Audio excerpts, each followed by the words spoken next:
Buenos días a todos y todas. Les saluda Rosario Arrambide, su tutora en esta materia de acceso a la justicia con perspectiva de género en nuestro diplomado de acceso a la justicia. En esta segunda unidad estaremos abordando el tema del marco normativo internacional que consagra el derecho a la igualdad de género. Para eso, como ustedes ya saben, hay que hacer una serie de lecturas obligatorias. Dentro de estas lecturas tendremos que leer la de Roxana Arroyo Vargas de 2011 sobre el acceso a la justicia para las mujeres, el laberinto androcéntrico del derecho. Una segunda lectura será de Lorena Fríes de 2002, Las fisuras del patriarcado, reflexiones sobre feminismo y derecho. Nuestra tercera lectura es la Convención sobre la Eliminación de todas las formas de discriminación contra la mujer, conocida por sus siglas en inglés como CEDAW, que es adoptada en 1979. La cuarta lectura, la Convención Interamericana para prevenir, sancionar y erradicar la violencia contra la mujer, conocida como la Convención de Belém do Pará, y adoptada en 1994. Y finalmente, nuestra quinta lectura es un apartado del cuadernillo de jurisprudencia a la Corte Interamericana de Derechos Humanos, el número 4 sobre el tema de género, y ahí tendrán que leer específicamente de la página 51 a 58, dado que esta lectura está vinculada con una de las preguntas del foro de participación. En cuanto a los contenidos de esta sesión, pues los contenidos están vinculados a nuestras lecturas. En este video abordaremos dos contenidos sustanciales. Abordaremos la Convención Interamericana para Prevenir, Sancionar y Erradicar la Violencia contra las Mujeres y la Convención CEDAW, dado que las otras lecturas, su reflexión parte de ambas convenciones. En primer momento, respecto a esta Convención Interamericana, es importante reconocer que esta convención es promovida por la Comisión Interamericana de Mujeres por dos fenómenos que se daban en la región. Recuerden que esta convención es una convención del Sistema Interamericano de Derechos Humanos, es decir, de la OEA, que tiene competencia para los países del continente americano, en donde estaban suscitándose y se tenían reconocidas dos problemáticas estructurales hacia las mujeres: la discriminación y la violencia doméstica, hoy definida o conocida como violencia de género. Estas son las razones por las cuales surge esta Convención Interamericana y es promovida por la Comisión Interamericana de Mujeres. Es adoptada en 1994 en Belém do Pará, Brasil, de ahí que se le conozca como la Convención de Belém do Pará. Entra en vigor en 1995, una vez que reúne el número de ratificaciones que el mismo tratado establece para su entrada en vigor.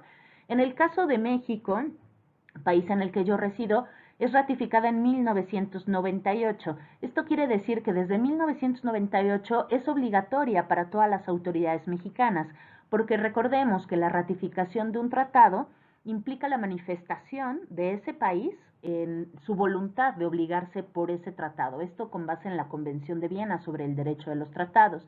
Actualmente 34 estados parte, 34 países la han ratificado. Un aporte importante de esta convención es la definición de violencia. Consideremos esta definición de la violencia en la época en la que se adopta la convención, y nos dice que por violencia se entenderá cualquier acción o conducta que esté basada en el género y que cause la muerte, daño o sufrimiento físico, sexual o psicológico a una mujer, tanto en el ámbito público como privado. Esta definición es un parteaguas al momento de su adopción, porque nos establece una serie de tipos de violencia, pero también ámbitos de la vida de las mujeres en donde se pueden llevar a cabo estos tipos de la violencia, como el ámbito público y privado. Recordemos que antes de esta fecha, 1994, la violencia contra las mujeres se entendía como un problema exclusivo del ámbito privado y que por ende tenía que resolverse en ese ámbito. Por ende, esta convención hace un aporte al reconocer la violencia contra las mujeres en el ámbito público. Parte del contenido de esta convención y que resulta de gran importancia también es el artículo segundo, en donde nos define los ámbitos de la violencia contra las mujeres en tres apartados. En el inciso A nos habla de aquella violencia que tiene lugar dentro de la familia, unidad doméstica o en cualquier otra relación interpersonal, ya sea que el agresor comparta o haya compartido el mismo domicilio. Acá estamos hablando de la violencia interpersonal y de la violencia familiar hacia las mujeres, agregando un contenido importante: el hecho de que compartan o hayan compartido el mismo domicilio. Recordemos que para esta fecha, 1994, En muchos de nuestros países, un requisito penal para poder proceder como violencia familiar en contra de una mujer es que esta violencia familiar se haya dado dentro del domicilio conyugal, por lo menos en el caso de México era así. Entonces esta convención hace un aporte importante al romper con esta percepción de la violencia al interior del domicilio. En el inciso B se reconoce la violencia comunitaria por primera vez, ¿sí? Y en el inciso C se reconoce la violencia institucional, aquella que es perpetrada, cometida o tolerada por el Estado y sus agentes. Entonces es la primera convención que nos habla de la violencia contra las mujeres perpetrada por las instituciones, la violencia institucional. En el artículo cuarto se ubican una serie de derechos protegidos hacia las mujeres, pero vinculados con las obligaciones del Estado. El artículo 5 nos establece que toda mujer puede gozar libre y plenamente de sus derechos económicos, sociales y culturales y que contará con total protección. En este artículo la Convención nos está marcando el principio de indivisibilidad e interdependencia de los derechos humanos, porque si bien el derecho de las mujeres a una vida libre de violencia se desprende del derecho a la integridad personal, considerado en la gama de los derechos civiles, no deja de hacer una relación de los impactos de la violencia en el ámbito de los derechos económicos, sociales y culturales. El artículo 6 es un artículo de suma importancia en esta convención porque nos establece una doble dimensión del derecho de las mujeres a una vida libre de violencia, al establecer que este derecho incluye tanto el ser libre de discriminación y a ser valorada y educada libre de patrones estereotipados de comportamiento y prácticas sociales, culturales basadas en estos conceptos o premisas de inferioridad o superioridad de los sexos. Es decir, el artículo 6 está extendiendo el derecho de las mujeres a una vida libre de violencia hacia la discriminación, es decir, reconocer que el derecho de las mujeres a una vida libre de violencia incluye el derecho a la no discriminación, pero también a ser educada libre de estos patrones. El artículo 7 y el artículo 8 es donde vamos a ubicar las obligaciones que los estados, los países, a través de sus autoridades, tienen en materia de el derecho de las mujeres a una vida libre de violencia. El artículo 7 son obligaciones de carácter inmediato, es decir, obligaciones que desde el momento en el que un país firma y ratifica esta convención está obligado a cumplir con tales obligaciones y por las cuales además se le puede fincar responsabilidad internacional ante el incumplimiento de las mismas. Estas obligaciones están vinculadas principalmente a obligaciones de investigar, de prevenir, de sancionar y de respetar el derecho de las mujeres a una vida libre de violencia. Y el artículo 8 son obligaciones de carácter progresiva, es decir, obligaciones que se tienen que ir adoptando de forma continua, periódica en el tiempo. El otro instrumento que se relaciona con los derechos humanos de las mujeres es la Convención sobre la Eliminación de todas las formas de discriminación hacia las mujeres, conocida como Convención CEDAW por sus siglas en inglés, es adoptada en 1979. Esta, a diferencia de la convención anterior, es una convención de la Organización de las Naciones Unidas. Recuerden que la Organización de las Naciones Unidas tiene competencia en todos los países del mundo, dado que es un sistema universal o mundial de derechos humanos, mientras que el sistema interamericano es un sistema regional para el continente americano. Esta convención entra en vigor en 1981, una vez que reúne el número de ratificaciones que el mismo tratado establece para su entrada en vigor. En el caso de México es ratificada en 1981, por ende es obligatoria para las autoridades mexicanas, los agentes estatales, desde esa fecha. En el artículo primero nos da una definición de lo que es la discriminación, entendida como toda distinción, exclusión o restricción que esté basada en el sexo y que tenga por objeto o resultado menoscabar o anular el reconocimiento, goce o ejercicio de las mujeres en sus derechos humanos en cualquier esfera o en cualquier ámbito de su vida, sea en el ámbito político, económico, social, cultural, civil o en cualquier otra que no se encuentre mencionada. Entonces, en esta definición vemos que la discriminación puede tener intencionalidad, puede ser por objeto o resultado, aunque no existe intencionalidad, pero el resultado sea un ámbito de discriminación. Ustedes pueden ver que la definición de discriminación ni en ninguna parte de la convención se hace esta relación o vínculo que sí hace la Convención de Belém do Pará al relacionar la discriminación con la violencia contra las mujeres. Pero acá es importante saber que la Recomendación General 19 del Comité CEDAW, este es un comité que se crea con la Convención CEDAW y que tiene la función también de interpretar las disposiciones de la Convención. En esta recomendación general número 19, que es del año 1992, el Comité CEDAW establece esa relación entre la discriminación y la violencia al mencionar que si bien la definición de discriminación no incluye de forma literal el tema de la violencia, debe entenderse que toda situación de discriminación por motivos de sexo constituye un acto de violencia y viceversa. Entonces es a través de esta recomendación general que se genera un nexo entre la discriminación y la violencia contra las mujeres. Esta recomendación sigue vigente, no obstante, más adelante se adopta una recomendación general, la número 35, que lo que hace es actualizar el contenido de la violencia contra las mujeres. El artículo 2 establece una serie de obligaciones que tienen que adoptar los estados, como consagrar el principio de igualdad en sus constituciones, en sus leyes, respetar el derecho de las mujeres a la igualdad y no discriminación, prevenir actos de particulares respecto a la discriminación, entre otras. Otros aspectos de suma importancia de esta convención los encontramos en los siguientes artículos. Por ejemplo, el artículo 4 establece la obligación del Estado de adoptar medidas especiales de carácter temporal.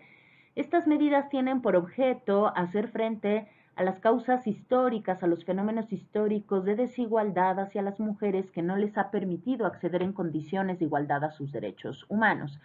Para poder conocer más sobre estas medidas especiales de carácter temporal, ustedes pueden leer la Recomendación General 25 del Comité CEDAW, que las define y establece los elementos de las mismas, diciendo que las mismas serán especiales, de carácter temporal, es decir, que no durarán por toda la vida, sino hasta tanto el objetivo se haya cumplido, y es acelerar la igualdad de facto de las mujeres, y establece la justificación de las mismas medidas. Esto es lo que conocemos en muchos países como acciones afirmativas, sistemas de cupos, sistemas de cuota, entre otras medidas. El artículo 5 establece una obligación muy importante para los países, que es la de adoptar medidas para modificar los patrones socioculturales de conducta de hombres y mujeres que están arraigados sobre estas premisas de superioridad e inferioridad de los sexos y que podrían considerarse como las causas subyacentes de la discriminación. Entonces vemos cómo la Convención establece esta obligación de adoptar medidas para hacer frente al problema estructural de la violencia o a las causas subyacentes de la violencia. El artículo 6 hace una relación entre la discriminación y la trata de personas, especialmente mujeres y niñas, y por ende establece la obligación de los estados de adoptar medidas para suprimir la trata de mujeres. Una situación que por supuesto está sustentada en la discriminación hacia las mismas y la cual se visibiliza a través de la objetivización y sexualización de las mujeres, principalmente en los ámbitos de explotación sexual. Del artículo 7 al 16 ustedes podrán ubicar los derechos protegidos por la Convención CEDAW, y es muy interesante cómo no solamente se establecen cuáles son estos derechos, sino que por cada derecho se establece una obligación del Estado de eliminar la discriminación en el ámbito de ese derecho.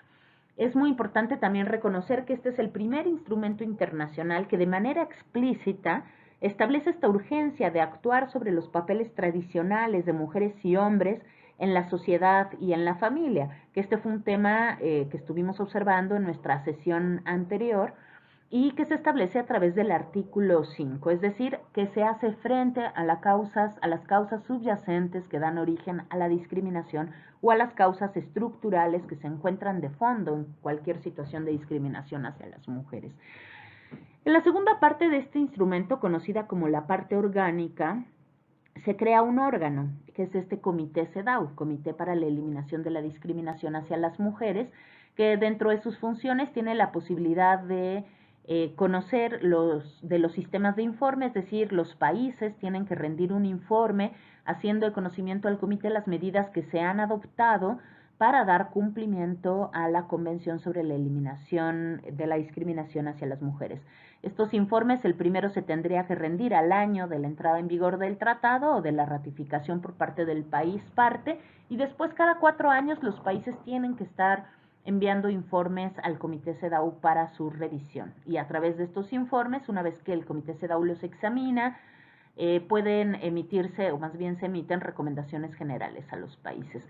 Y tuvieron que pasar 20 años, es decir, 20 años después de la Convención CEDAW. Acuérdense que la Convención se adopta en el 79 y es hasta el 99, 20 años después, que se adopta el protocolo facultativo a esta convención. En el caso de México es ratificado en el 2002. Este protocolo, como su nombre lo dice, le da facultades al Comité CEDAW. Dentro de las facultades que le da es la posibilidad de examinar comunicaciones de personas, es decir, que una persona o un grupo de personas que alegan ser víctimas de violaciones a derechos humanos, en este caso discriminación hacia las mujeres, puedan presentar una denuncia o una comunicación ante el Comité CEDAW por situaciones que hayan vivido de discriminación en su país y que no hayan sido resueltas en el ámbito interno. Pero también le da la posibilidad al Comité CEDAW de conocer violaciones graves o sistemáticas que se estén dando en los distintos países, lo cual es muy importante, es lo que se conoce como la justiciabilidad y exigibilidad de los derechos humanos en el ámbito internacional.